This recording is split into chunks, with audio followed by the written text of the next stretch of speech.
discurso que Latinoamérica y el mundo necesitaban escuchar.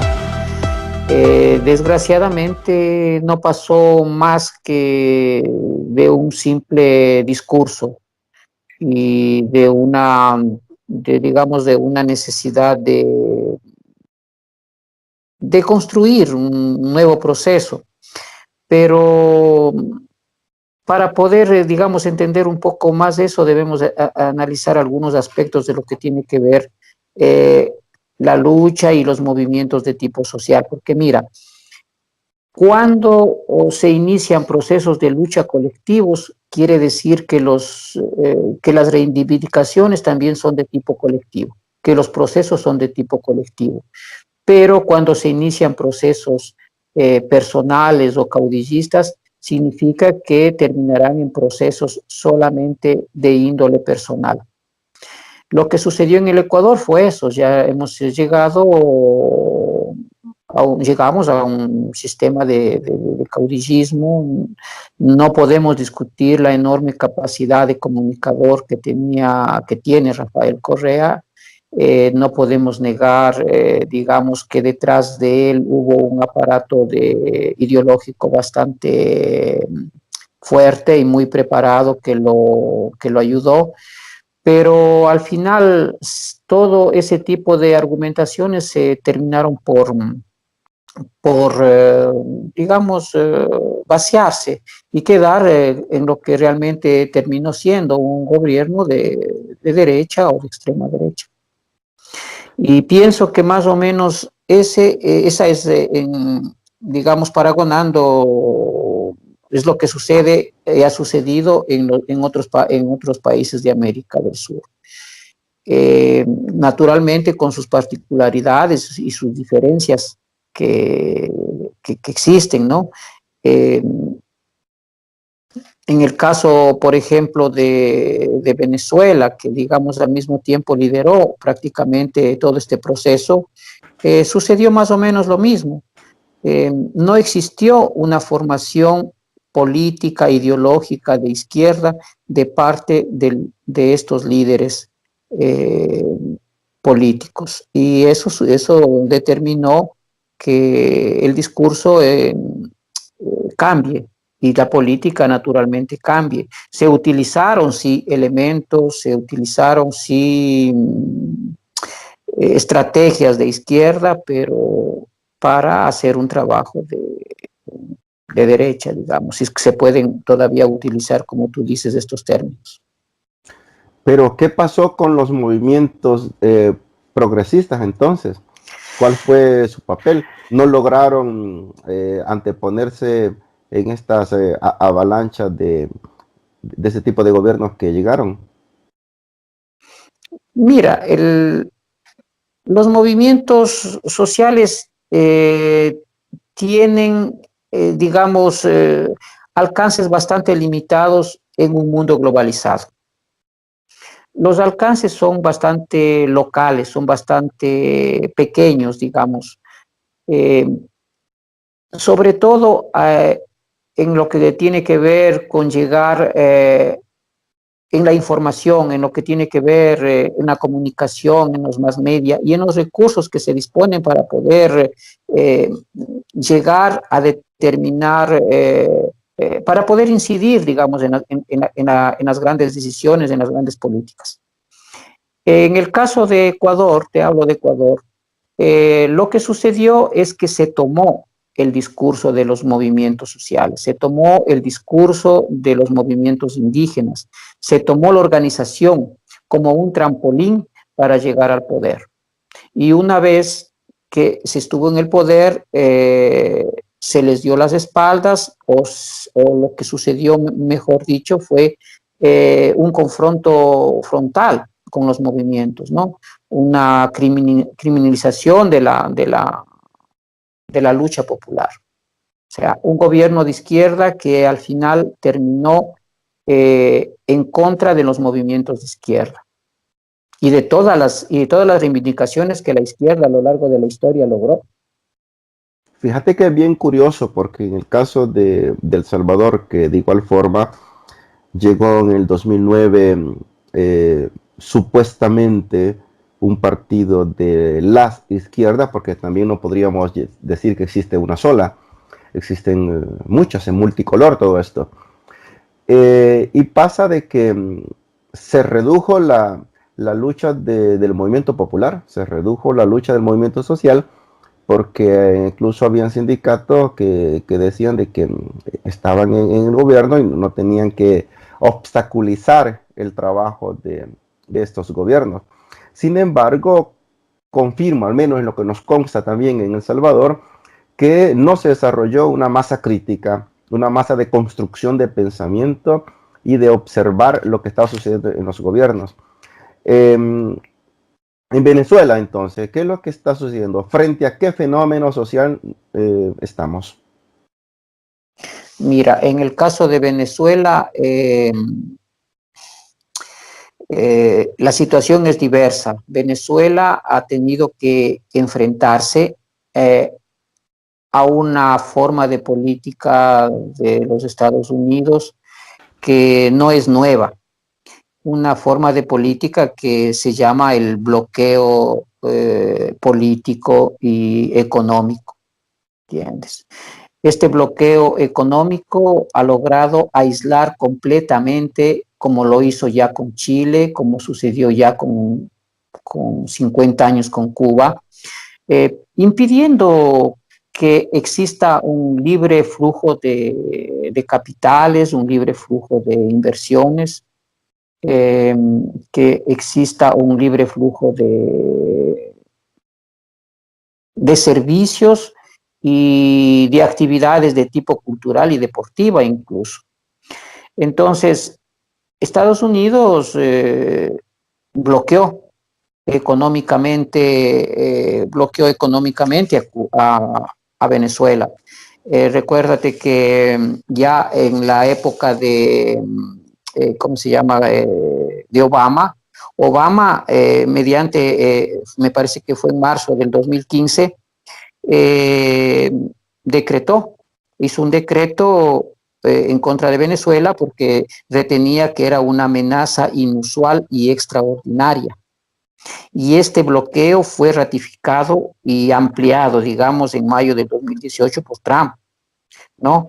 Porque Venezuela cometió, digamos, el sacrilegio de convocar a elecciones nuevamente. Entonces, el bloqueo que Venezuela está soportando es un bloqueo de tipo económico directo. Tú sabes que el dólar es la moneda que sirve a nivel mundial para las transacciones. Eh, este bloqueo a través también de intermediarios, de las personas que intermedian negociaciones. Entonces, esto sucedió que incluso no se pueda renegociar la deuda externa. Determinó que bancos como el Citibank, el Deutsche Bank, etcétera, unilateralmente cierren las cuentas con el Banco Central y que cierren también las cuentas con la estatal petrolera de Venezuela. Entonces, impidiendo el manejo económico, impidiendo la venta y el ingreso, ¿no? Incluso hubieron situaciones en que los bancos se retuvieron el capital que estaban encargados. Entonces, este tipo de bloqueo ha aislado completamente económicamente a Venezuela, porque Venezuela es un país que se ha basado sobre todo en las exportaciones. Entonces, exportaciones e importaciones, en el momento en el que existe un bloqueo de este tipo, prácticamente aíslan completamente a una nación. No es solamente los errores que la izquierda, como obviamente los tuvo y los tiene, no solamente es el error, sino también es, sobre todo, a mi manera de ver, el bloqueo económico que sucedió allá. Imagínate que impidiendo la intermediación de las empresas que operaban en Venezuela, tuvieron prácticamente que cerrarse líneas aéreas, se fue a Italia, se fueron todas las empresas, las aerolíneas, ¿no? Y es imposible al momento colegarse, digamos, ingresar a Venezuela o salir a través por medios aéreos, aunque porque inmediatamente de cuando existió ya el bloqueo, los precios de los pasajes de avión salieron en un modo desmedido. Aparte de eso, por ejemplo, cuando se bloquean por decreto las intermediaciones a los intermediadores, no pueden ingresar alimentos, no pueden ingresar medicinas. En el 2017 quedaron bloqueadas 300.000 dosis de insulina, solamente para poner un ejemplo, ¿entiendes? Cuando hubo un torneo de box, el equipo de Venezuela no pudo salir a participar porque las aerolíneas no quisieron, negaron el servicio. Y cuando finalmente se logró desbloquear México y Colombia, impidieron el uso del suelo aéreo. Entonces, es un aislamiento de tipo total, ¿entiendes? Aparte de eso, el bloqueo no es solamente en este sentido, es también un bloqueo mediático, por lo que todo este tipo de acciones no llegan a conocimiento del mundo y al mismo tiempo las consecuencias no tienen el conocimiento del mundo. ¿Entiendes? Solamente la información de las grandes multinacionales mediáticas van en una sola dirección. Entonces, el bloqueo, siendo el dólar sobre todo la moneda de intercambio internacional y habiendo un bloqueo de parte de los Estados Unidos, determina que este tipo de cosas sucedan. Como digo, aparte de los errores y de la falta de preparación evidente que ha tenido, sobre todo a nivel ideológica y pragmática, la izquierda en Latinoamérica. Claro. Bueno, uno de los planteamientos que se hacía desde cuando estaba vivo Hugo Chávez era justamente de que el petróleo, sabemos que Venezuela es el quinto país productor en el mundo de ese combustible fósil, que el petróleo dejara paulatinamente de ser el epicentro de la economía. Pero han pasado estas décadas y no se logró. Es decir, el modelo que se pretendió impulsar en Venezuela no ha tenido también los resultados adecuados. Sigue siendo la economía dependiente de ese recurso. Claro, le vende a Rusia, pero el trato ha sido los préstamos que le ha hecho Rusia a Venezuela o diferentes tipos de ayuda. El trato ha sido pagarle con el crudo, ¿no? 6.000 barriles de petróleo, pero le ha estado entregando solamente 3.000 barriles diarios. Entonces, la posición de China, el bloque chino-ruso, ¿cómo lo ves ante la situación de Venezuela? Digamos que no cambia mayormente. China y Rusia son otros sistemas imperialistas de otra manera. Basta, tienen los mismos intereses y juegan sus propios intereses. Tú has dicho que Venezuela está pagando una deuda con petróleo. No es lo mismo que vender o comercializar directamente, sin llegar a tener que pagar con petróleo, porque en este caso, el que te ha dado el préstamo te pone las condiciones y el precio, para empezar. Yo no veo mucha diferencia entre lo que pasa con el bloque chino y ruso en relación a lo que pasa con Estados Unidos. Nosotros en Ecuador tenemos un ejemplo palpable. El mismo discurso de Chávez se manejó también en Ecuador, en el sentido de que al principio se decía que el petróleo paulatinamente se iría se lo dejaría incluso dentro de la tierra, no se explotaría. Y se hizo una grande campaña, y uno de los pilares con los que el movimiento Alianza País llegó al poder fue esto. Nosotros tenemos un área bastante grande que está en el corazón de la Amazonía, que es el Parque Nacional Yasuní, un área de una biodiversidad increíble, y una de las propuestas fue no explotar el petróleo en esa área, y más bien pedir al mundo y un aporte de tipo económico para dejar las cosas del petróleo bajo tierra. Pero sabemos que solamente es un discurso, como hace un discurso cualquier gobierno. Nosotros también tenemos que entender eso. No es que podemos ser tampoco ingenuos y esperar que las cosas que los gobiernos dicen se cumplan, porque en el momento que tienen que gobernar es una situación completamente diversa. Pero el problema es que solamente quedó, como te digo, en un discurso.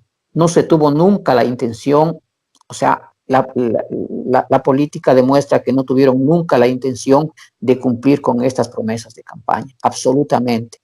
Y no solamente en ese sentido, porque, digamos, a los movimientos que estaban a favor, que primero apoyaron al gobierno, los movimientos que apoyaron al gobierno, después fueron criminalizados. Nosotros conocemos personas que incluso al momento de ahora, que fueron detenidos bajo cargos de crímenes comunes, y todavía en este momento se encuentran, digamos, detenidos. En mi país se vivió una dictadura, pero no una dictadura del proletariado, sino una dictadura caudillista, una dictadura, y son innumerables las obras inconclusas, innecesarias, que despilfarraron el dinero y justificaron, yo pienso, que una fuga inmensa de riquezas del país. Eso me lleva a dos preguntas, ¿no? Quisiera preguntarte varias cosas, pero tenemos que ser un poco metódicos, un poco sistemáticos. Los gobiernos progresistas, al igual que los gobiernos llamados progresistas, al igual que los gobiernos netamente neoliberales, han creado infraestructuras monumentales, grandísimas, aeropuertos, puertos, carreteras, autopistas, han creado de todo eso, porque se parte de la idea de que el desarrollo llega hasta donde llegan los caminos, hasta donde llegan la industria. En Ecuador, esto que nos estás contando de que el gobierno de Rafael Correa construyó megaproyectos estructurales, ¿no? Mega toneladas de cemento y hierro por todos lados, ¿produjo algún desarrollo industrial en el país o incentivó al desarrollo industrial todo esto? Verás, una cosa que un político de izquierda o una persona de izquierda debe tener claro, que una persona de izquierda tiene claro, es que todo tipo de progreso es retroceso. No existe ningún tipo de progreso que pueda generar riqueza o progreso. ¿Por qué razón? Porque es como querer, como sucedió aquí como sucedió aquí en Italia, con Di Maio, que trámite decreto quería eliminar la pobreza. Ni aunque un decreto, sino simplemente una afirmación. Di Maio, de hoy queda, paréntesis, es parte del gobierno actual aquí en Italia. Parte del gobierno actual y uno de los admiradores y sostenedores de Alianza País en Ecuador. Pero también del movimiento Chalecos Amarillos en Francia.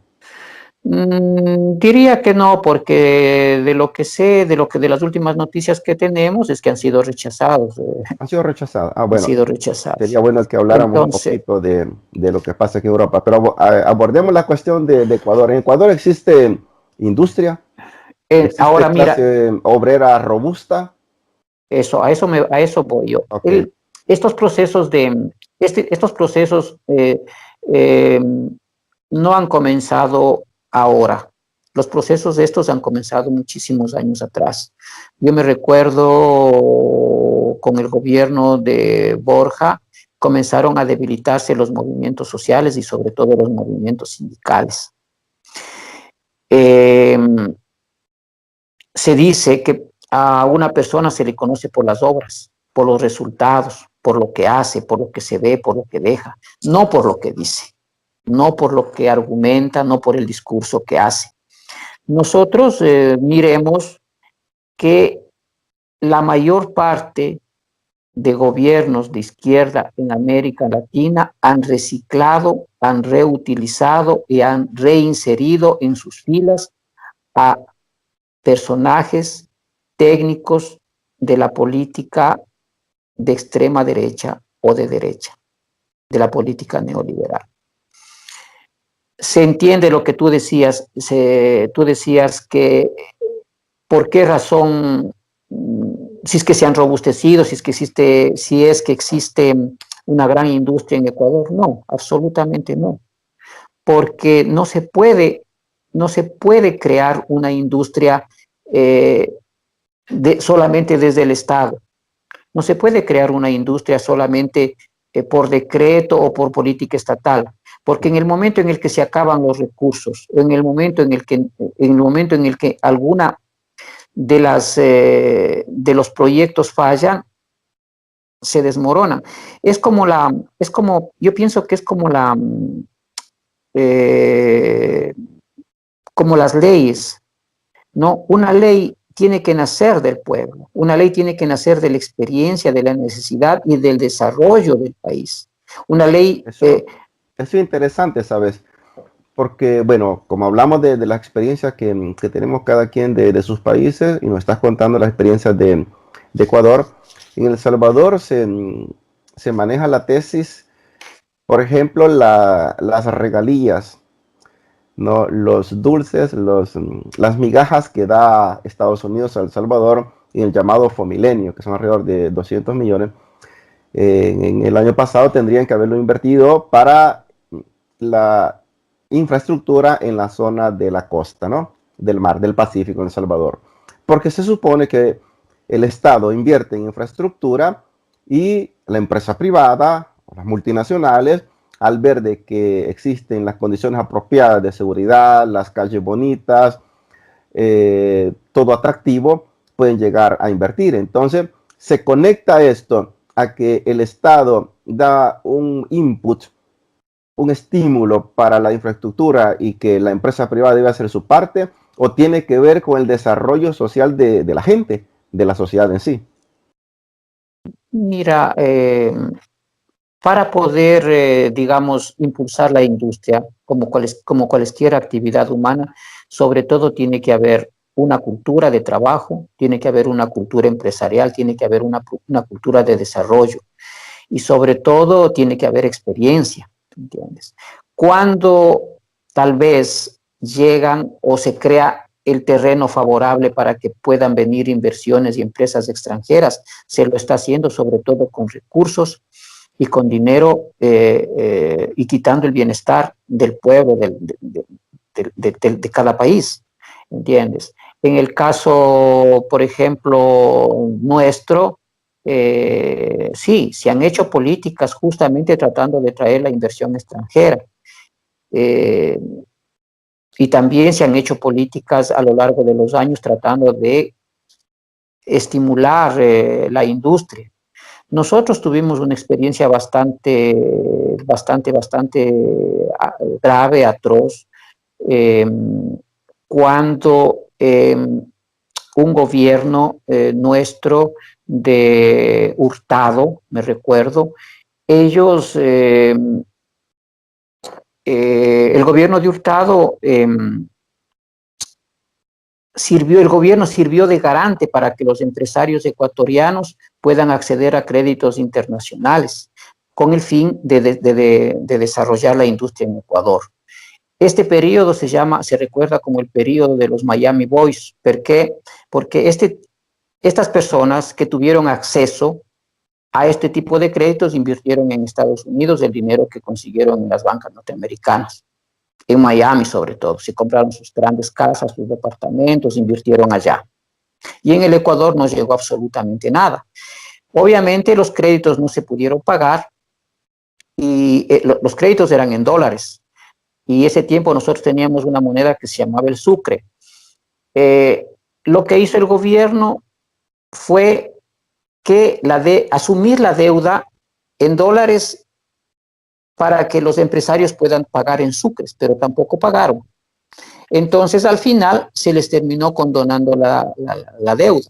Y no solamente eso, se llegó al colmo de incluso de mostrarles como un ejemplo, les crearon incluso hasta monumentos a todo este tipo de gente. Eso sucede en América Latina, este tipo de situaciones. ¿Por qué razón? Porque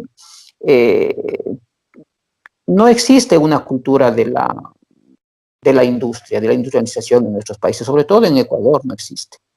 Es bastante incipiente. Ecuador es un país en el que se puede hacer absolutamente todo. Pero Ecuador es grande. ¿Cuántos habitantes tiene Ecuador? En Ecuador estamos hablando de más o menos 14 millones de personas. No es un país extremadamente grande, pero territorialmente, ¿sabes qué? ¿Cómo te explico? Ecuador es rico porque tiene una diversidad cultural y étnica bastante grande, bastante elevada. Existen más o menos, se dicen 12, algunos dicen 14 nacionalidades, 14 lenguas diferentes en Ecuador. Entonces, por ejemplo, cuando oficialmente, ¿cuántas lenguas son?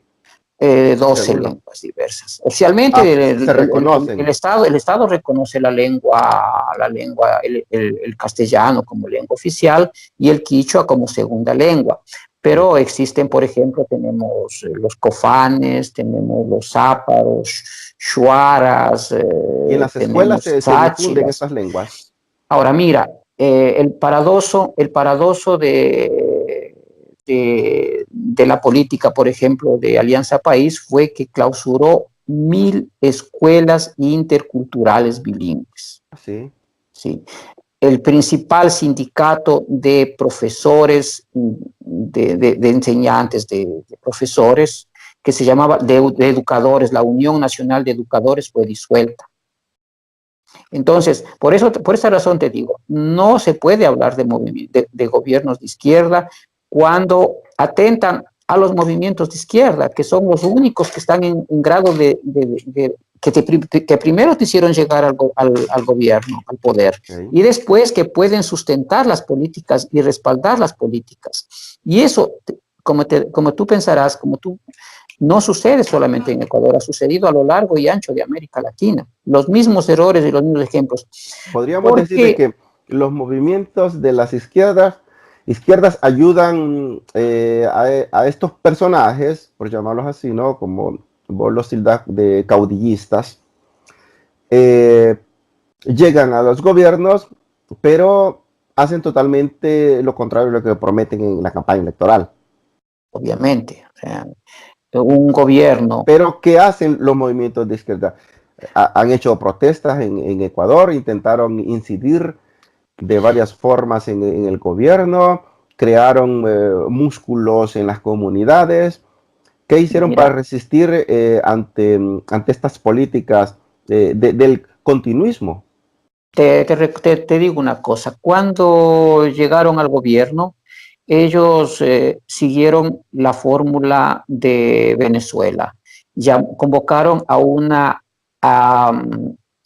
reformulación a través de un referéndum, lograron convocar a una nueva asamblea constituyente. Una nueva asamblea constituyente con una nueva, ¿cómo se dice? Con una nueva ley, con una nueva constitución. Una nueva constitución. La constitución, obviamente, manejada según sus propios intereses. Recuerdo las frases de Rafael Correa, que decía que él es el presidente de la República y como presidente de la República él es jefe de la función judicial, de la función ejecutiva y de la función ejecutiva. O sea, legislativa. Legislativa, ejecutiva y judicial. Y aparte los tres órganos del Estado. Los tres órganos del Estado. Y aparte, como si eso fuera poca, él manejaba también la mayor parte de los medios de comunicación. El cuarto Entonces, poder. él tenía un poder total. Yo digo, con todo el poder que ellos lograron hacer, si ellos, para ellos hubiera sido muy fácil, no muy fácil, pero hubiera sido más fácil para ellos poder realizar políticas sociales, políticas progresistas, como dices tú.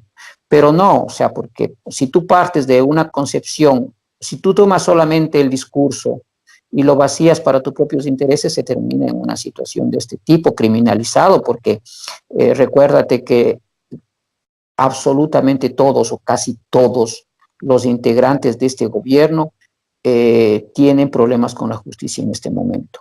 Y recuérdate que es la misma justicia, la misma constitución que ellos lograron hacer aprobar, que sigue vigente todavía en el momento actual.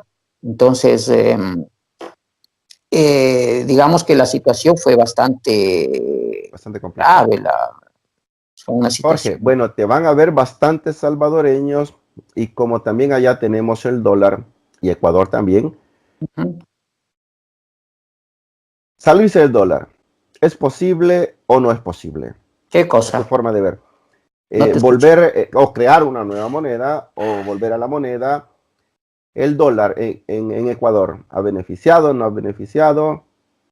¿Cómo ves ese tema? Mira, el dólar es una cobija que te cubre bastante bien. Es una cobija, es una manta que te protege de muchas cosas. Y al mismo tiempo es una limitación. El dólar, por ejemplo, te permite, te da mayor facilidad de renegociar una deuda.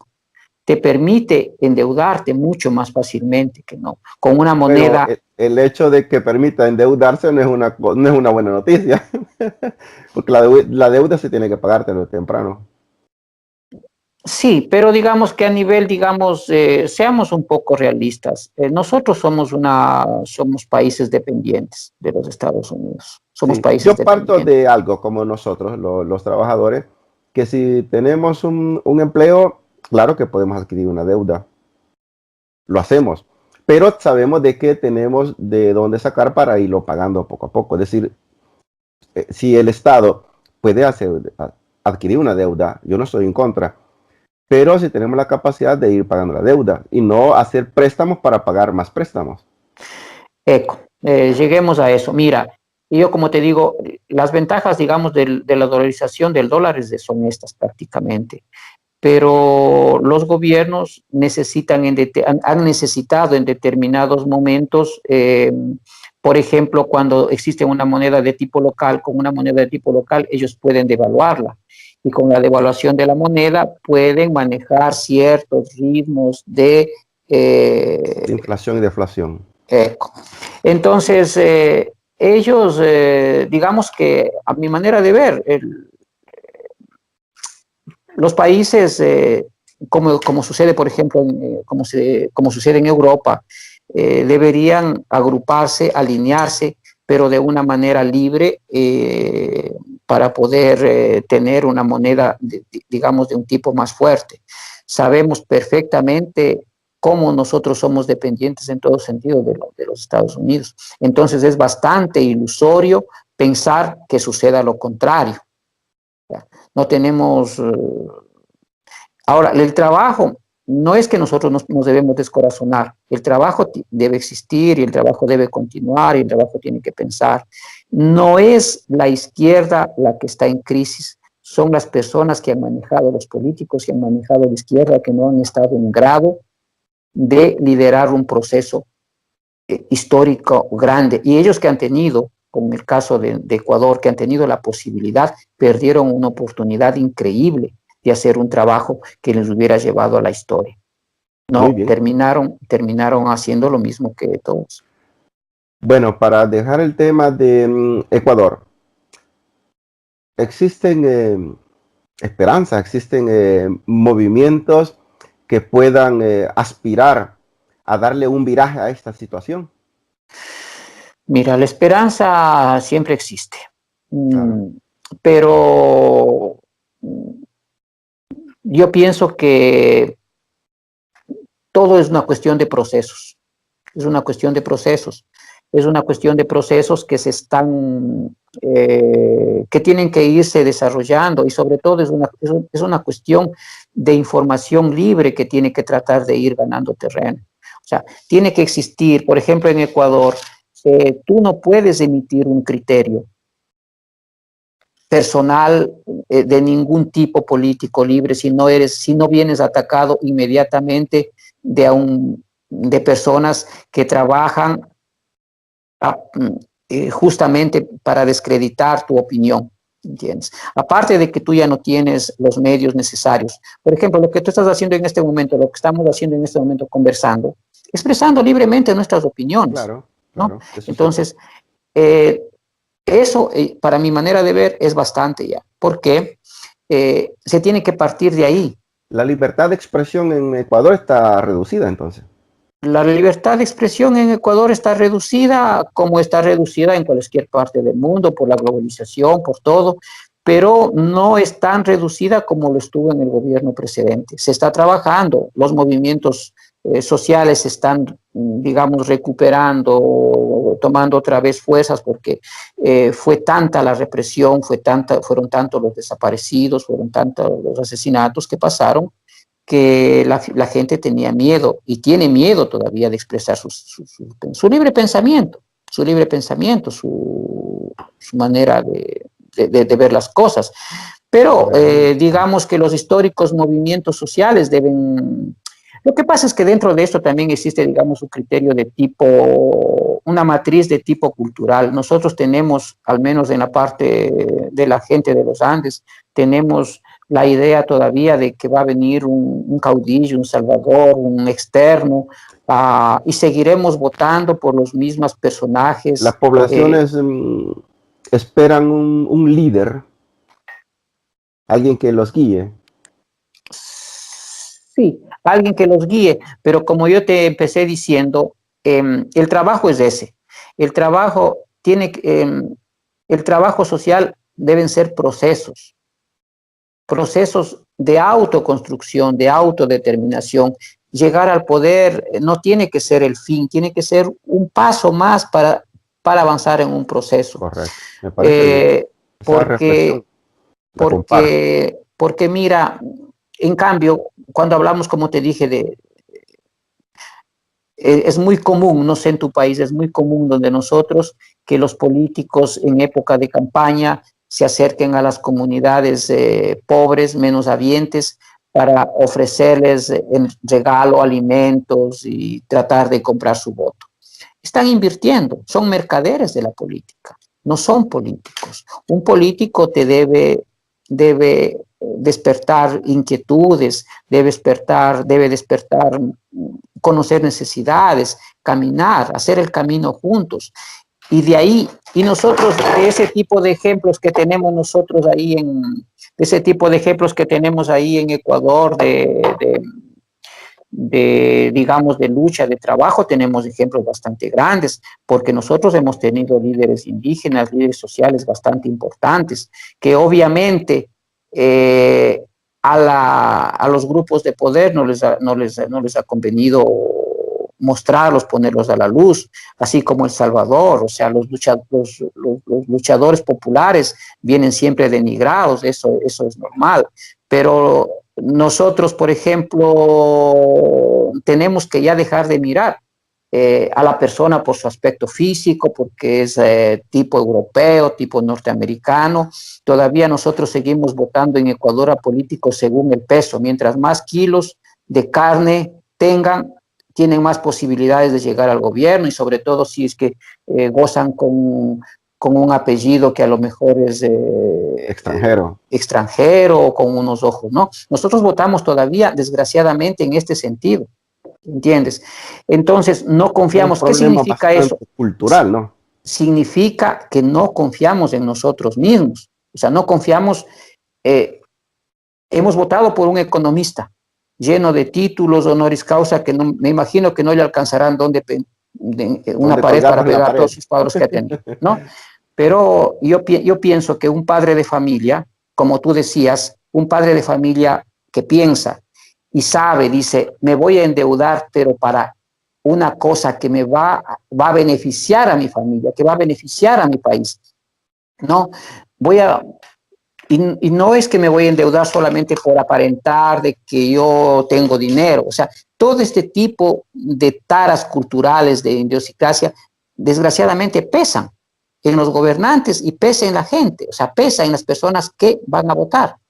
Estamos ahorita, nosotros en estos momentos asistimos a imágenes vergonzosas de los políticos que van, abrazan a los indígenas, que van a comer en el mercado, cosas que nunca lo han hecho, que nunca lo harán. En la vida normal no lo hacen. En la vida normal no lo hacen.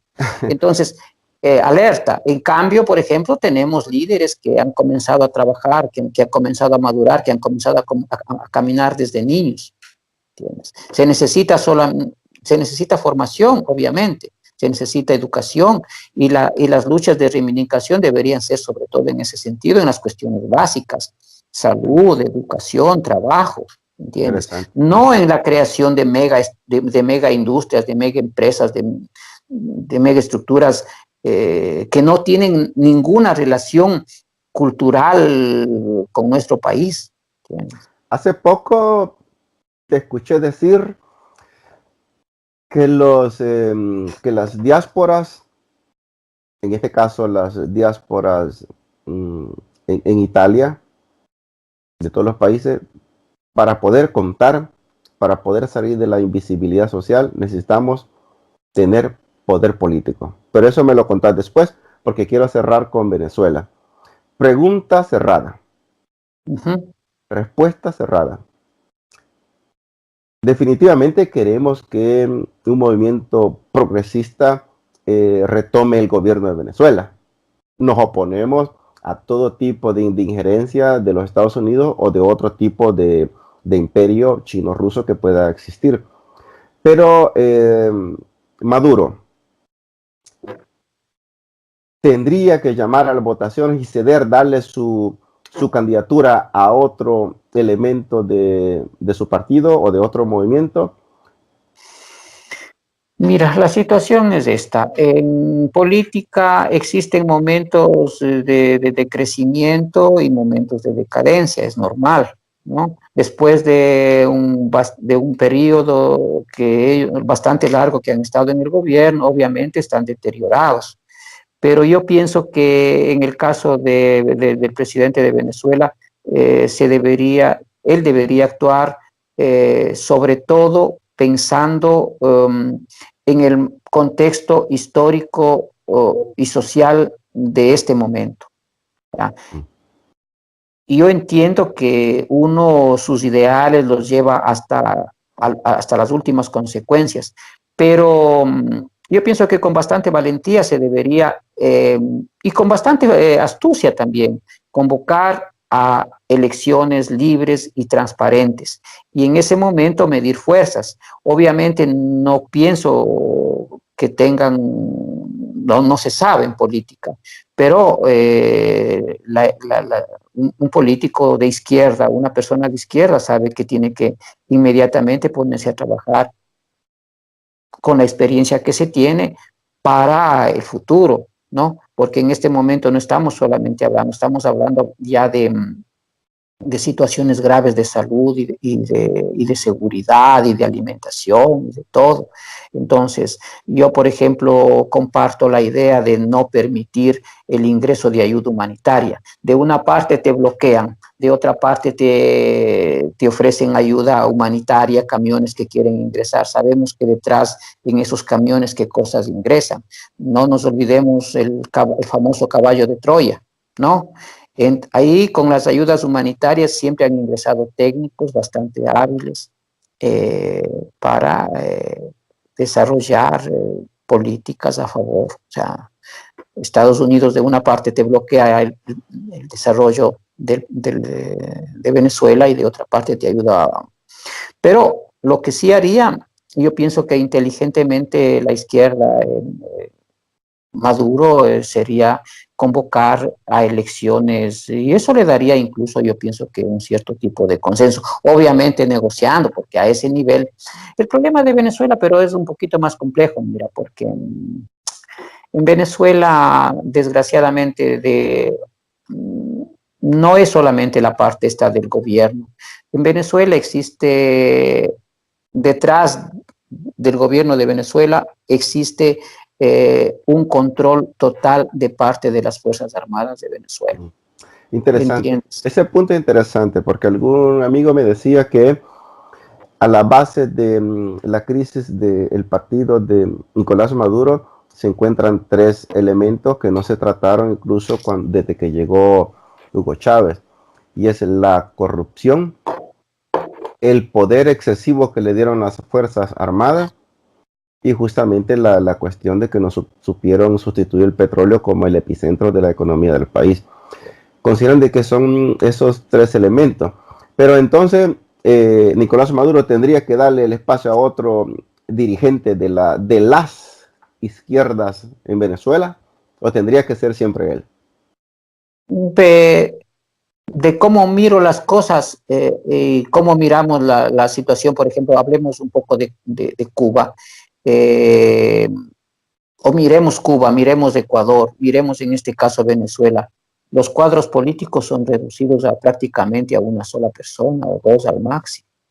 Entonces, no es que tengan muchas alternativas. Como que no crearon escuelas de formación política y no hay una nueva generación de relevo. Las escuelas de formación política se crean en las calles, se crean en los barrios, se crean en las casas, se crean en las discusiones abiertas de la universidad, o sea,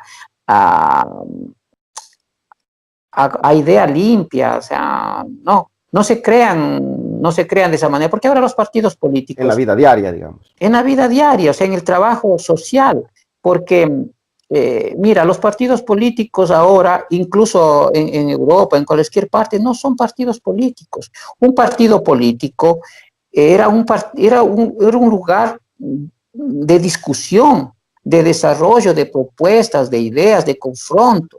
Un partido político ahora es una sede de partido político aquí, cualquier partido, sea de izquierda, sea de derecha, aquí en Italia, ponte a pensar, no se diga en nuestros países. Es un club, es un comité electoral. Por una parte es un comité electoral y por otra parte es una empresa para hacer negocios. Obviamente. Y en cambio, si tú, por ejemplo, el trabajo de la izquierda es ese. Yo no digo... Yo no soy de las personas que piensan que uno tenga que ir a un confronto armado, no. Las cosas tienen un contexto de tipo histórico. Entonces, claro, el momento histórico nuestro actual es diverso. No es el momento histórico que vivió el Che Guevara o el momento histórico de Chile. Es otro momento histórico. Y yo, cuando era niño, viví en mi país una dictadura de Rodríguez Lara. Y yo he visto todo el proceso indígena para derrocar el movimiento indígena y el movimiento estudiantil ecuatoriano, que eran en ese tiempo bastante fuertes. Y que te dije que su deterioro, su decaimiento, comenzó con Rodrigo Borja, que era de la izquierda democrática. Él comenzó a debilitar sistemáticamente los sindicatos y los movimientos sociales, los movimientos indígenas, los movimientos de base. Entonces, es un trabajo que comenzó siempre y que continúa todavía, incluso con los llamados gobiernos de izquierda que les hacen solamente el juego a los intereses ajenos. Claro. Bueno, vamos a cerrar entonces esta entrevista. No sin antes que nos expliques un poco a qué te referías cuando hacías el comentario de que para que las diásporas, para que podamos salir de la invisibilidad, para que podamos contar en la vida social, económica, política, debemos tener poder político. Hablemos de aquí, de Italia, por ejemplo, de nuestra realidad, la realidad que conocemos. ¿A qué te referís? Mira, nosotros sabemos que aquí en Italia se, se aprobó la ley, la llamada Ley de Seguridad Nacional, Sí. de seguridad. Con este Eso gobierno sí, de la Lega Nord y el movimiento 5 Estrellas. movimientos sin estrellas. Entonces, ¿qué significa eso? Significa que simplemente las situaciones ya adversas que teníamos que enfrentar los migrantes se nos han aumentado, Sí. ¿entiendes? Se han Sobre todo duplicado. se han duplicado más, porque sobre todo para las personas que todavía que son indocumentadas, Sí. ¿entiendes? Complicado. Entonces, nosotros no podemos esperar, y yo pienso que no podemos esperar, digamos, a que llegue un movimiento o un país de un movimiento o un partido de izquierda y que como salvadores nos den, creen leyes a favor nuestro. Tú sabes que incluso el Partido Democrático podía haber aprobado leyes a favor de los migrantes y no lo hizo, Pero ya sobre todo para los niños desde nacidos en Italia. desde la ley turco-napoletana que ellos crearon, que son la misma gente, ¿no? Que estaba Ya. en el PD, no era el máximo de las leyes para la migración, porque además el concepto que ellos tenían de integración discrepa mucho de lo que nosotros somos, lo que nosotros pensamos. Pero yo comparto tu idea. No podemos esperar de que aquí le llaman que un centro izquierda llegue al poder y de repente haga decretos, leyes que nos vayan a favorecer. Nuevamente, tenemos que conquistarlo eso. Y muchos derechos que hemos perdido. Y las leyes que se han modificado, por ejemplo, este decreto del que mencionabas, la migración irregular, podemos decir aquí, inicia a pasar un momento sumamente complicado, más complicado que la Bosifini. E incluso los que tenemos permisos de estadía, por ejemplo, para solicitar la ciudadanía, que después de 10 años de residencia se demoraba 2 años para obtenerla, ahora son 4 y Son 4 económicamente años. cuesta más. Económica cuesta Un más y es montón mucho de más difícil. cosas que nos han complicado aún más la vida. No, Y comparto eso, que nadie nos va a regalar nada. entonces, mira, no es solamente el hecho de que de que los migrantes lleguen a tener, digamos, adquirir un estatus de partido o de movimiento que vaya a ganar las elecciones o no, sino con movimientos de tipo social que puedan en cierto sentido presionar, movilizar, opinar y crear nuevas propuestas de ley, ¿entiendes? Yo una cosa he visto, pero eh, hay un movimiento abajo que está caminando, a lo mejor lentamente. Eh, los políticos italianos obviamente son bastante hábiles, apenas miran que una persona está comenzando a mostrarse, sabes lo que hacen, pero de todas maneras existen diversas propuestas. Por ahí existe una propuesta que se llama el voto latino, que me parece Sí, una cosa increíble, el lo he voto escuchado, lo he latino. escuchado. Comentanos un poco en qué Eh, consiste.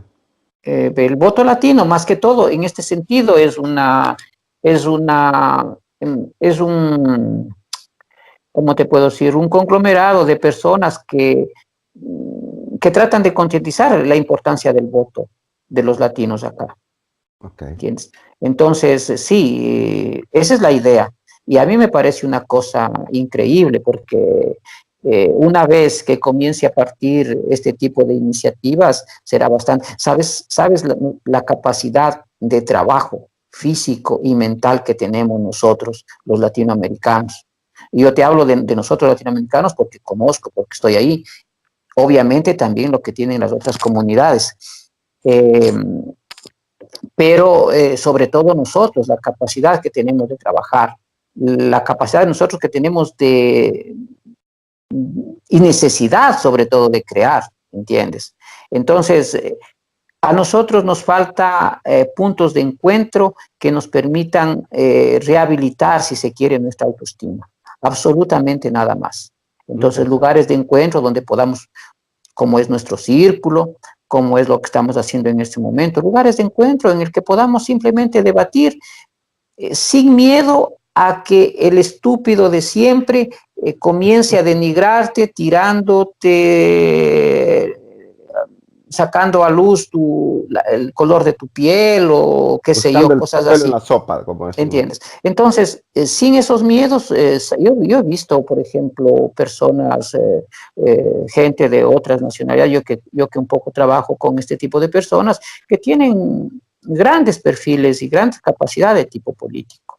Entonces, yo empiezo con la idea y yo pienso que todavía nosotros no tenemos poder económico. Será muy difícil que nosotros todavía en los próximos años logremos tener un poder económico que nos permita poder incidir en la política italiana. Pero si nosotros comenzamos a trabajar en política, podemos incidir directamente a favor de nuestros derechos y trabajando, incidiendo en nuestros derechos, incidimos positivamente también en los derechos de los pobres de Italia, ¿entiendes? Porque cuando las políticas que penalizan al migrante, sobre todo están penalizando al italiano.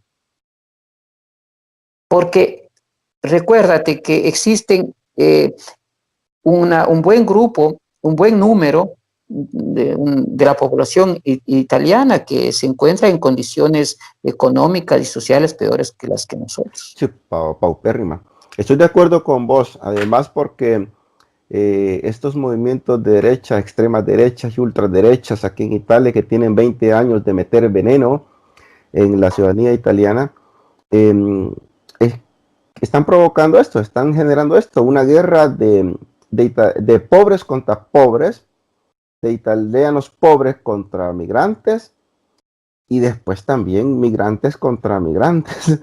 Es una guerra de todos contra todos. Mientras evidentemente es la excusa perfecta para crear este tipo de neofascismo aquí en Italia, exacto, y ocultar los verdaderos problemas económicos, políticos, sociales y culturales, porque un amigo me decía, un amigo Salvador que es escultor y vive en Roma, de que él se imaginaba otra Italia. Italia culturalmente está retrocediendo, artísticamente está retrocediendo. Y cuando un país no tiene cultura y no se desarrolla en arte, es un país que va para el fracaso. Yo en ese sentido tengo, digamos, bastante confianza. Una de las cosas, una de las cualidades que más admiro del pueblo italiano es la capacidad de innovar, de crear, la creatividad que tienen. Sí se encuentra, como obviamente en todo aspecto de la vida italiana, nosotros encontramos un estancamiento y un cansancio, ¿entiendes? Un querer vivir con el mínimo esfuerzo a todo nivel, ¿entiendes? A todo nivel, a nivel... pero una cosa te digo, mira,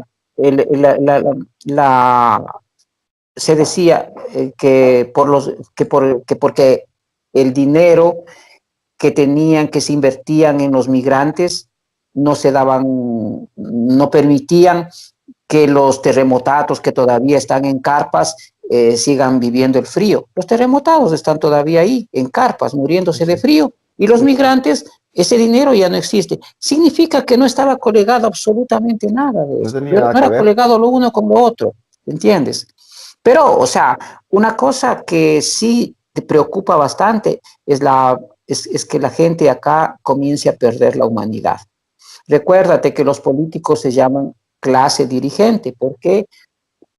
Porque dirigen, porque la gente de abajo los mira como ejemplo a seguir, ¿entiendes? Entonces esto crea un precedente bastante grave de racismo que se ve en las escuelas, que ya existía, a lo mejor un poco más camuflado, disimulado, pero existía, pero ahora es en un modo más abierto, más directo, más evidente, más duro, más cruel, y que sobre todo les hace daño a ellos mismos, ¿no? Porque,